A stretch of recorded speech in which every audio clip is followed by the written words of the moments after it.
하나님 아버지와 주 예수 그리스도로부터 오는 은혜와 평강이 이 자리에 계신 여러분들과 함께하기 바랍니다. 지난 겨울은 여느 겨울보다 많이 추웠습니다.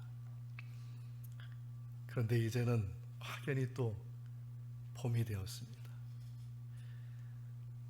따뜻한 봄 걸음이 빨라져서 그런지 꽃들이 일찍 피고 만개가 되었습니다.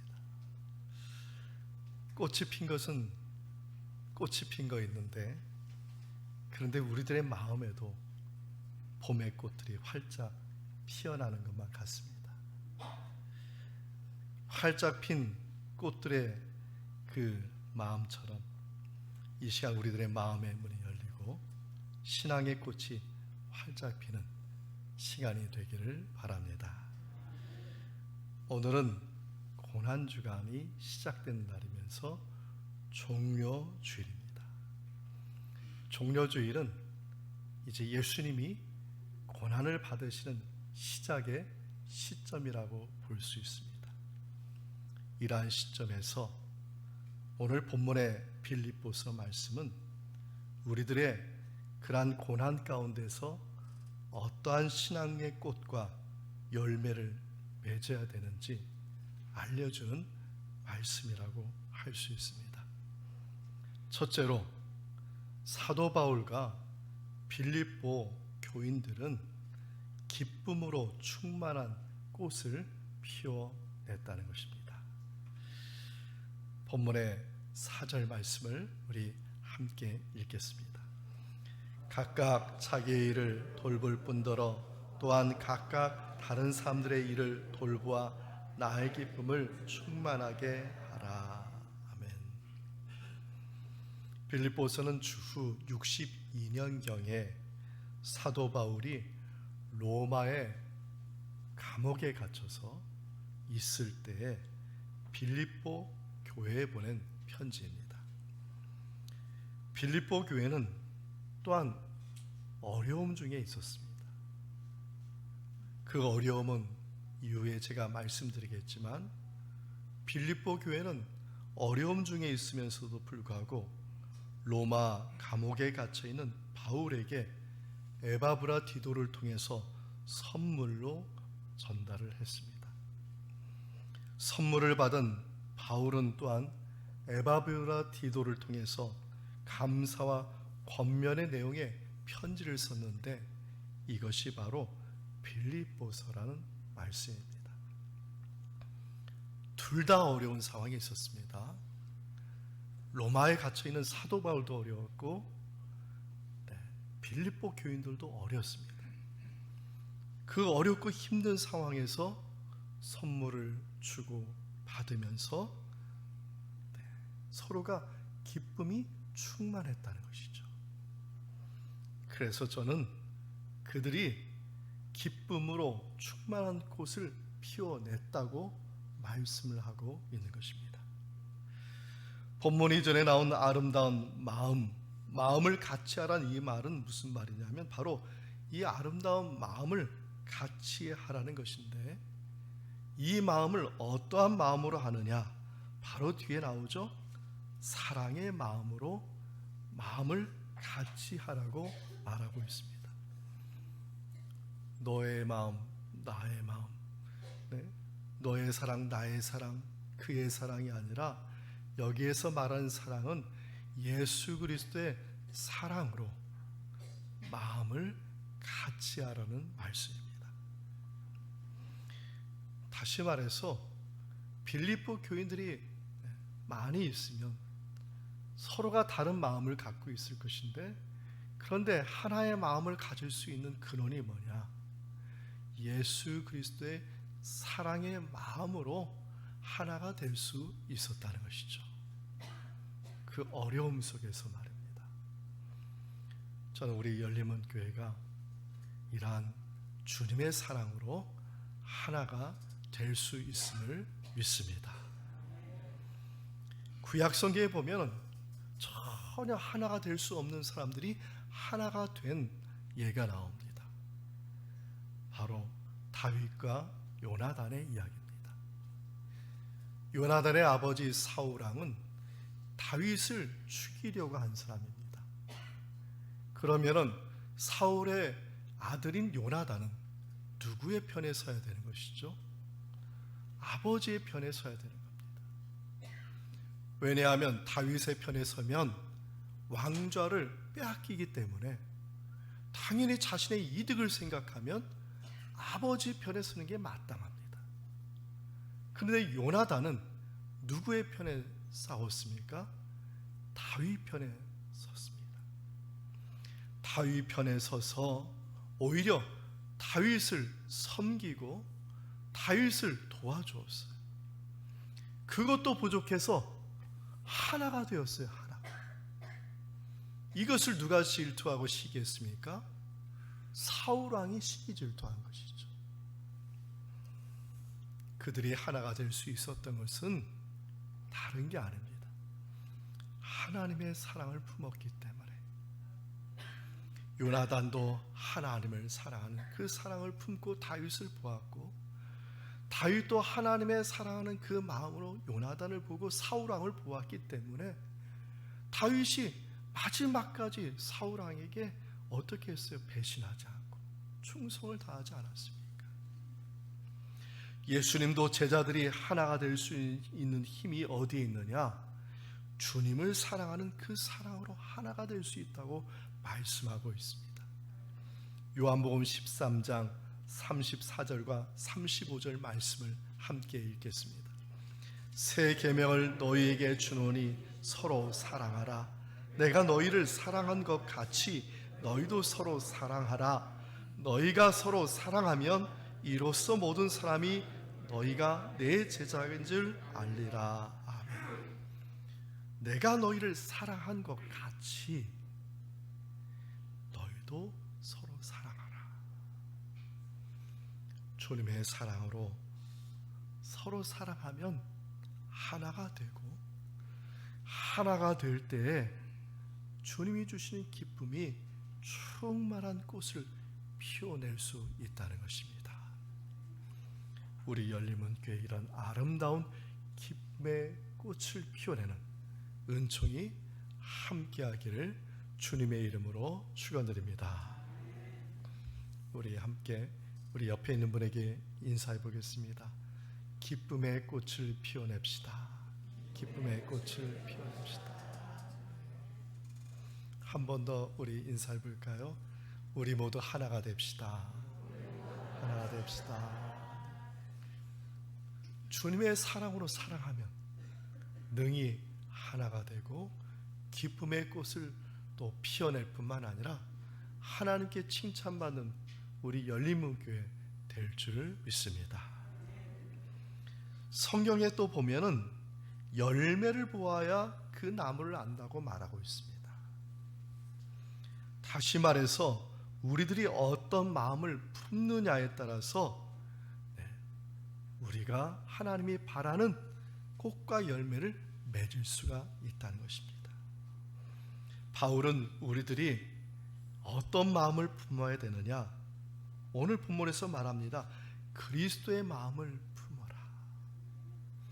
그리스도의 마음을 품으면 바로 기쁨의 꽃과 기쁨의 열매를 거두게 된다는 것입니다. 본문의 5절의 말씀을 우리 함께 읽겠습니다. 너희 안에 이 마음을 품어라.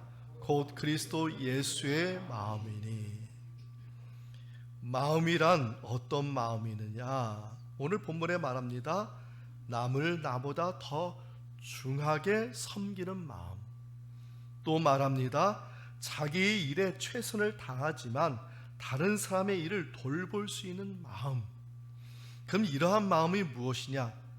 짧게 말합니다. 겸손한 마음이라고 본문에 말하고 있습니다.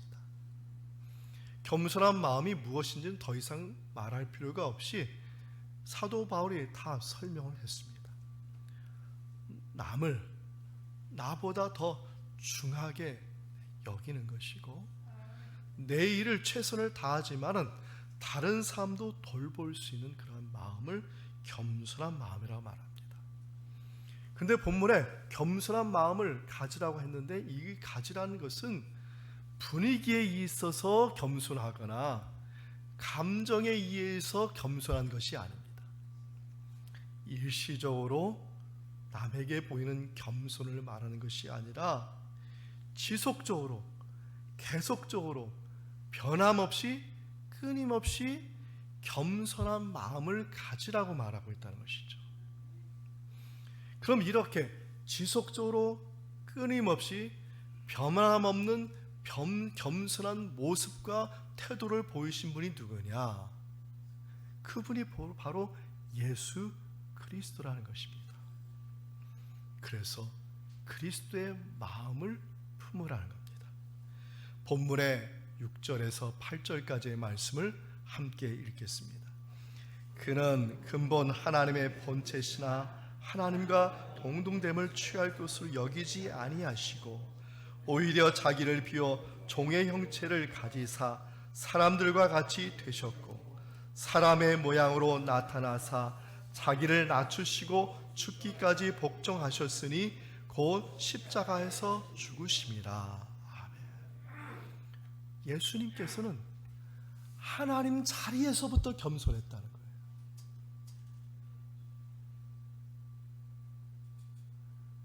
이 땅에 와가지고 사람들에게 보이거나 아니면 구원 사역을 위해서 그때만 겸손한 것이 아니라 예수님은 하나님의 보좌에서부터 겸손하셨고 이 땅에 사람의 몸을 입으시기까지 겸손하셨고 여기에서 멈춘 게 아니라 십자가에서 죽기까지, 죄인으로 죽기까지 끝까지 그 겸손한 것을 버리지 아니하셨다.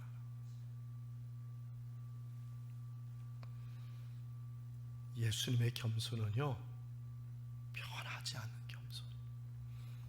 지금 사도 바울은 이 마음을 품으라는 겁니다.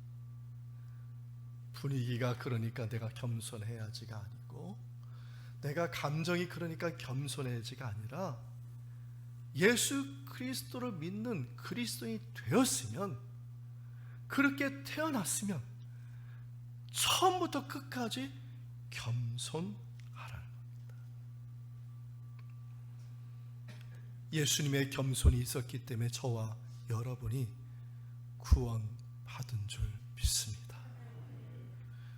예수님께서 십자가에서까지 겸손하지 않았다고 생각해 보십시오. 우리의 구원은 있을 수가 없는 것이죠. 십자가에서 달려 죽으시고 사망의 음침한 골짜기까지 내려가실 때까지도 겸손하죠. 그래서 하나님께서 끝없이 떨어지시자 예수님, 그 하나님께서 그 사망의 그 골짜기에서 올리셔서 높이셨다는 거 아니에요. 겸손을 그냥 죽음의 그 순간까지, 그냥 죽기까지 겸손하시니까 하나님께서 올리셨다. 하나님께서 뭐예요? 예수님께서 그냥 겸손. 누구를 위해서요? 저와 여러분을 위해서. 저와 여러분은 주님의 이 겸손한 이 사랑, 이것을 기억하시고 이 은혜를 받으시고 또한 감사할 수 있는 저와 여러분 되기를 바랍니다. 우리 인생은요, 광야 같은 인생입니다. 돈이 없어서 광야가 아니에요. 돈이 많아도 마찬가지입니다. 세상의 권세가 없어서 광야가 아닙니다. 세상의 권세를 다 가져도 광야예요. 늘 마음이 허전하고 험한, 마음이 세상에 빼앗기고 험한 것을 쫓다가 시간을 보내고 마침내 후회하는 것이 인생이에요. 인생. 그때 좀 잘할 걸, 그때 좀 예수 믿을 걸, 그때 좀 이렇게 했을 걸. 왜 그렇게 못했을까요? 마음이 빼앗겨서 험한 것을 참 쫓아다니며 그것이 더 좋은 줄 알았지만은 결국 후회하는 것이 인생의 모습입니다. 왜 이런 험한 인생을 살까요? 네? 다른 거 아닙니다. 낮아지시고 낮아지신 그 예수님께 붙어있지 않기 때문에 험한 거예요.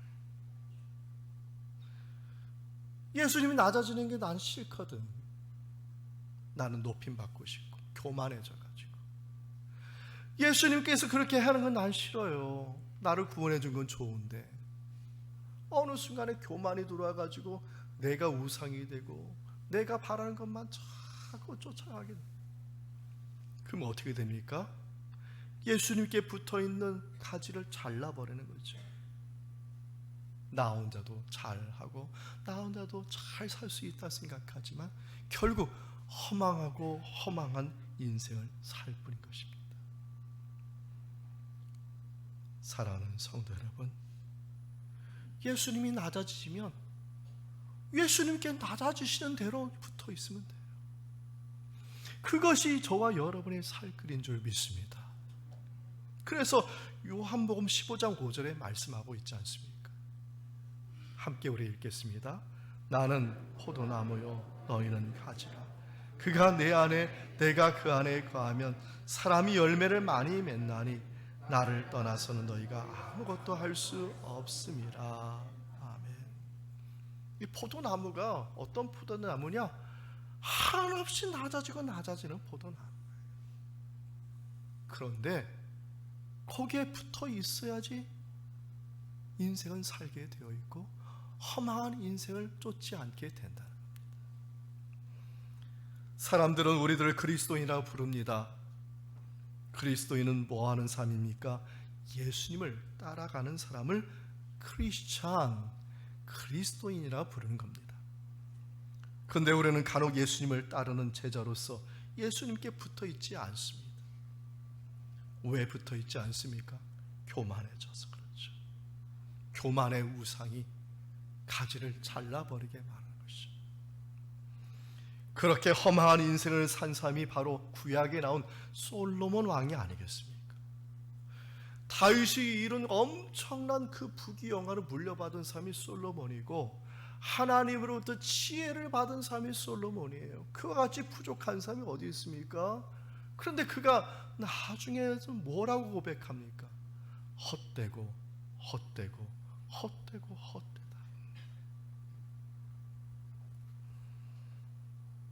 여러분은 지금 어디에 붙어 있습니까? 참 포도나무이신 예수님께 붙어 있는 저와 여러분 되기를 바랍니다. 그러면 그 예수님이 어디에서 발견할 수 있을까요? 그분은 낮아지시는 분이라니까요. 자꾸 나는 높아지려고 하니까 그분이 안 보이는 거예요. 그래서 그 주님을 발견하고 싶으면 나를 위해서 섬겨주시는 분을 보면은 거기에서 분명히 주님이 일하고 있다. 나를 위해서 묵묵히 자리를 지켜서 나를 섬겨주는 사람이 있어요? 그러면 그 사람에게서 분명히 주님이 일하고 계시다. 사랑을 받는 자리에 있으십니까?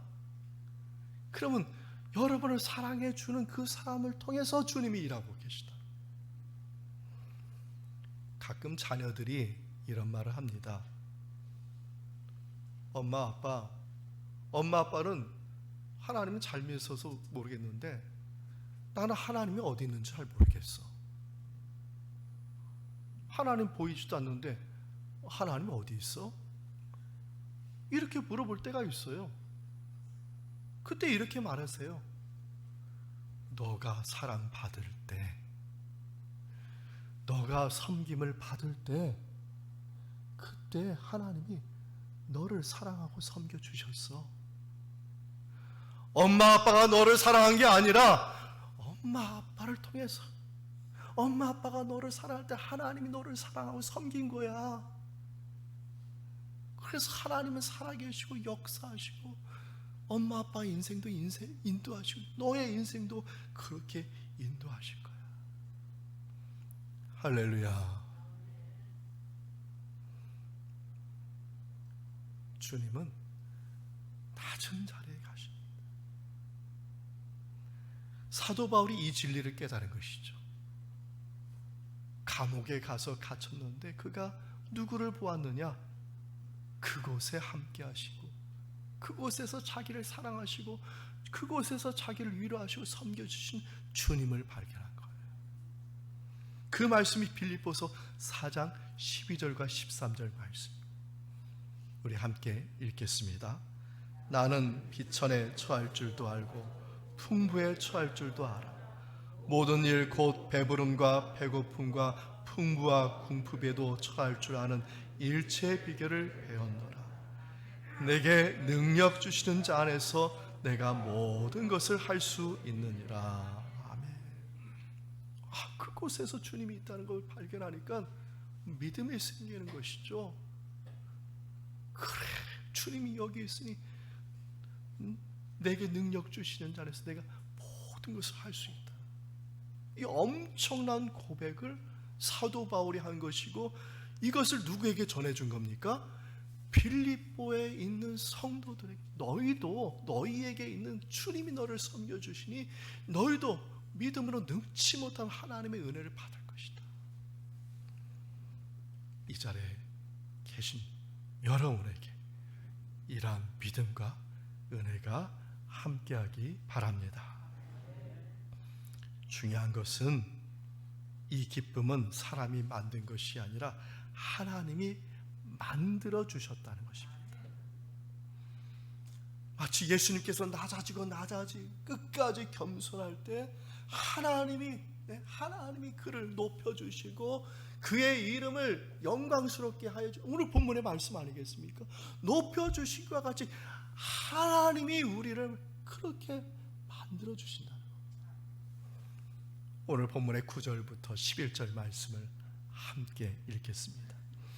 이러므로 하나님이 그를 지극히 높여 모든 이름에 뛰어난 이름을 주사 하늘에 있는 자들과 땅에 있는 자들과 땅 아래에 있는 자들로 모든 무릎을 예수의 이름을 꿇게 하시고 모든 입으로 예수 그리스도를 주라 시인하여 하나님 아버지께 영광을 돌리게 하셨느니라. 하나님이 만들어주신 하나님. 본문에서는 특별한 단어들이 나오는데 지극히 높인다라든지 뛰어난 이름이라든지 주님이란 이러한 단어들은 당시의 사회상에서는 누구에게 사용하는 단어냐면 로마의 황제를 칭송할 때 사용한 단어였다. 고대 사회에는 신분 계급이 엄격하지 않습니까? 그래서 그 신분 계급에 맞는 단어들을 사용해요. 우리나라도 임금님에게 쓰는 단어가 따로 있었잖아요.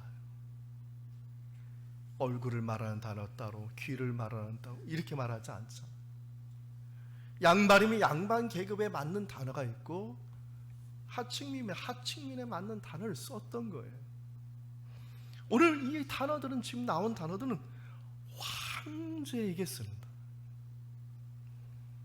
그런데 바울이 빌립보 교인들에게 황제를 칭송할 때 쓰는 이 단어들을 사용한 이유가 무엇이냐면 빌립보 지역에 있던 우상 숭배 때문에 그런 겁니다.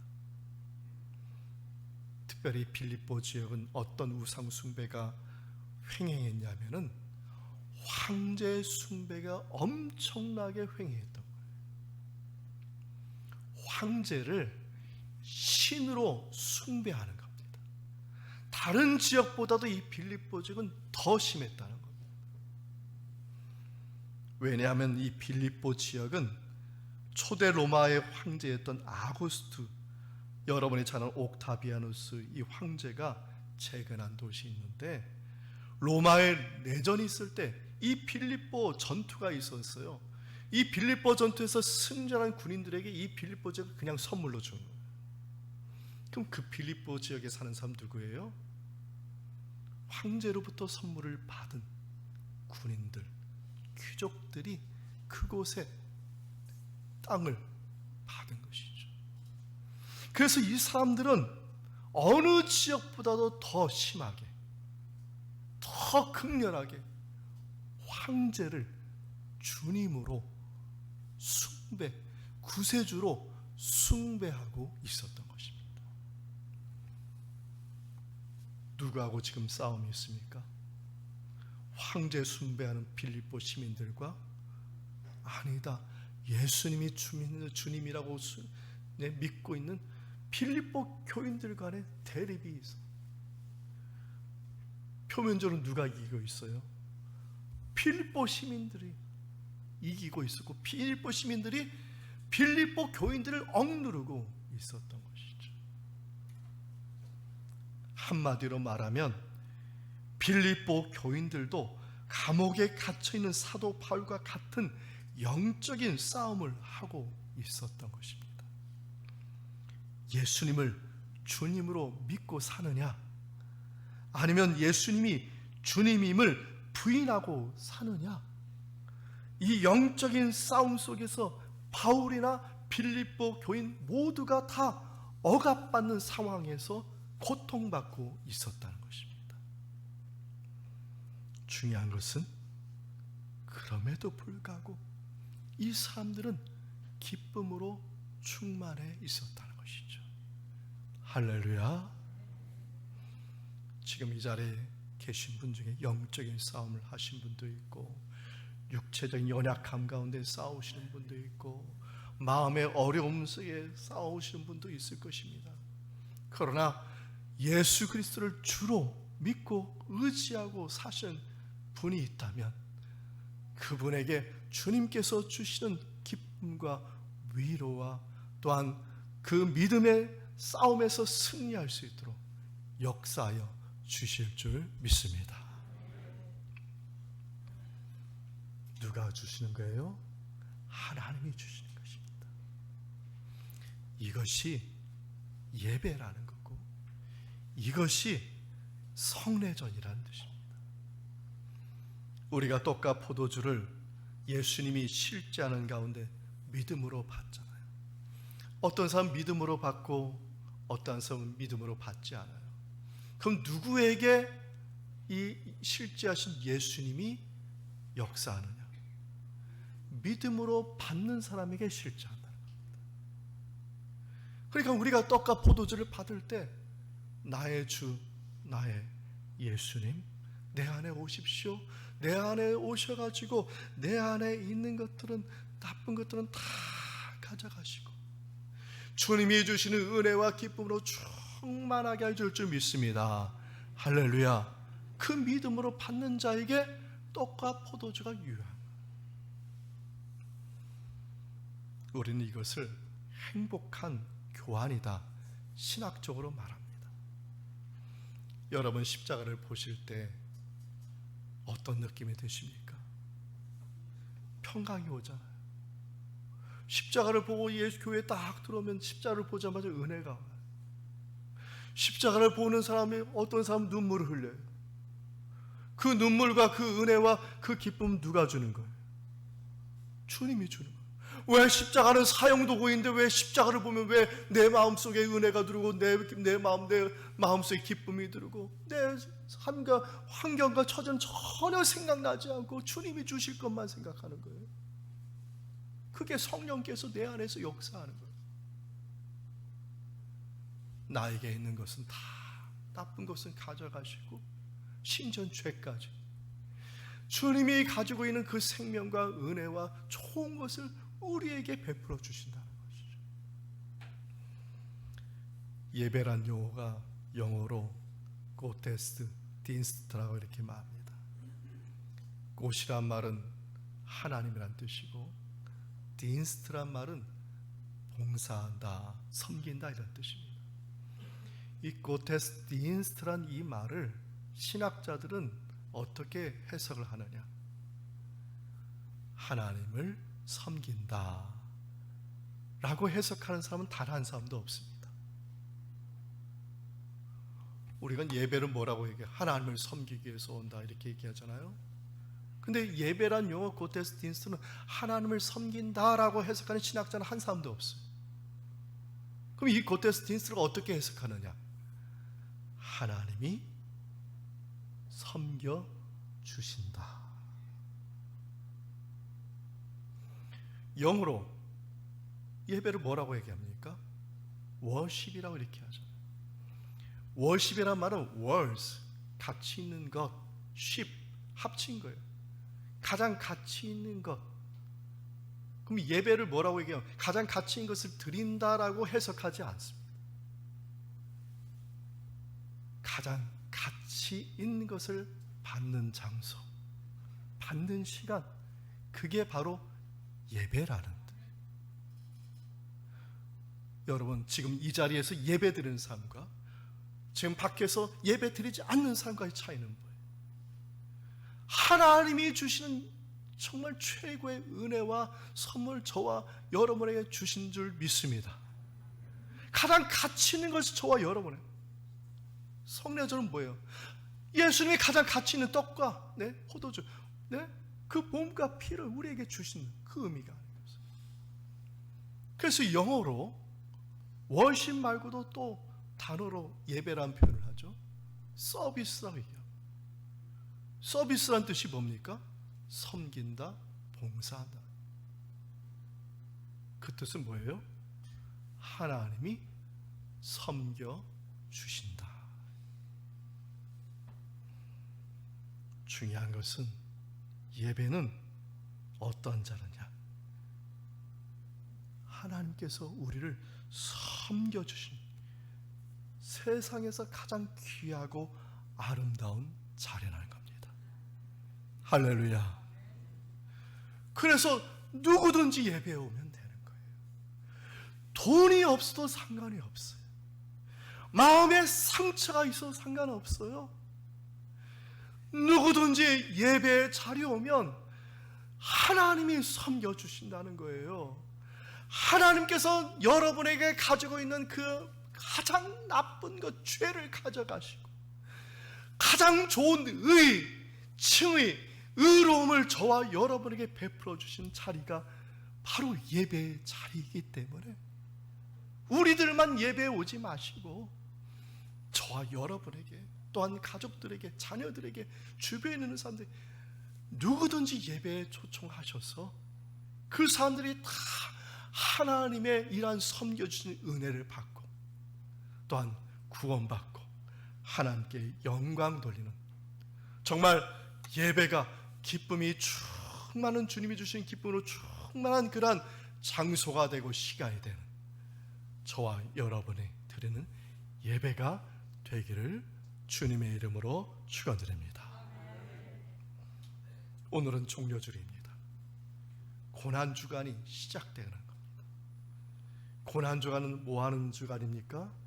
예수님께서 십자가에서 달려지시기까지 섬겨주신 시간입니다. 고난주간에 저와 여러분이 해야 할 일이 무엇이냐? 섬기는 것입니다. 누구를 섬기는 거죠? 가장 마음에 들지 않는 사람부터 섬겨주는 거예요. 예수님이 우리를 섬겨주셨듯이, 원수 같은 우리를 사랑해 주셨듯이 우리가 고난주간에 해야 될 일이 무엇입니까? 사랑하는 사람만 사랑하는 것이 아니라 고난주간 일주일 동안 단 한 명이라도, 한 번이라도 내 마음에 들지 않는 사람을 찾아가서 먼저 섬겨줌으로 말미암아 부활의 문을 열어가는 저와 여러분의 삶이 되어야 되지 않겠습니까? 아마 세상 사람들은 저와 여러분을 보면 이렇게 말할 겁니다. 저 사람은 그리스도인이 분명하다. 그 사람들이 이 말을 하면서 누구를 바라보겠어요? 하나님을 바라보겠죠. 하나님께 영광 돌리겠죠. 이 고난주간을 맞이해서 저와 여러분이 이 사랑, 이 섬김을 실천함으로 우리 주변에 있는 많은 믿지 않는 사람들이 하나님께 영광 돌리는 그러한 시간을 만들어 가시는 이 한 주간이 되기를 주님의 이름으로 축원드립니다. 이 말씀의 은총이 예수 그리스도 안에서 여러분의 마음과 생각을 지키시기 원합니다.